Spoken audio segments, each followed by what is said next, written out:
আসসালামু আলাইকুম। কেমন আছেন আমার আপুর ভাইয়েরা? আশা করি সবাই ভালো আছেন। আজকে রান্না করব সিমের বিচি। সিমের বিচিগুলো রাত্রে পানি দিয়ে ভিজিয়ে রাখছিলাম, এখন এগুলো চামড়া তুলবো। অনেক সুন্দর, অনেক বড় বড় বিচিগুলো, দেখতে ভালোই লাগতেছে। এগুলো অনেক সুন্দর। এখন সিমের বিচিগুলো চামড়া তুলতেছি। আমাকে সাহায্য করতেছে আমার ছেলে আমাকে সাহায্য করতেছে।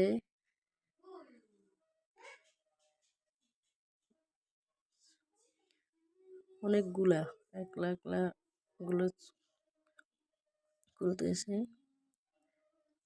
আমাকে জিজ্ঞেস করে এগুলো কি। এখন এগুলো সবগুলো তুলে নিয়েছি, এখন সুন্দর করে ধুয়ে নিতেছি। শিং মাছ দিয়ে রান্না করব আজকেগুলো। দেখেন, ওর জন্য কোনো কাজই করা যায় না, ও আমাকে সাহায্য করবে। ও ধুতেছে শিং মাছগুলো, ধুয়ে নিতেছি।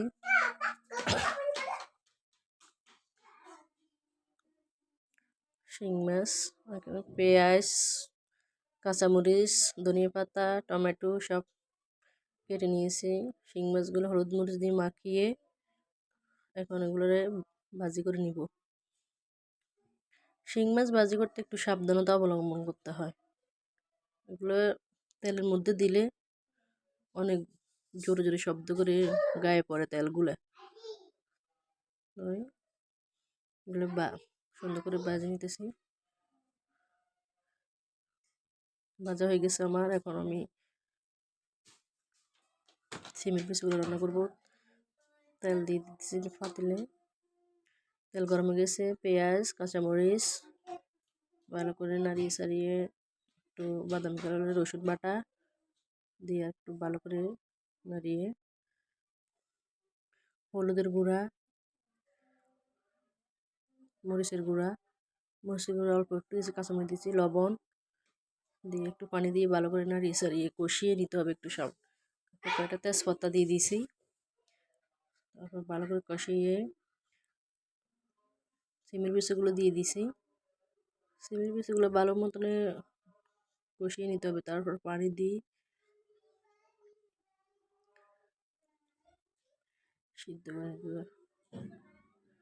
অনেকক্ষণ হয়েছে, এখন আমি টমেটোটা দিয়ে দিব।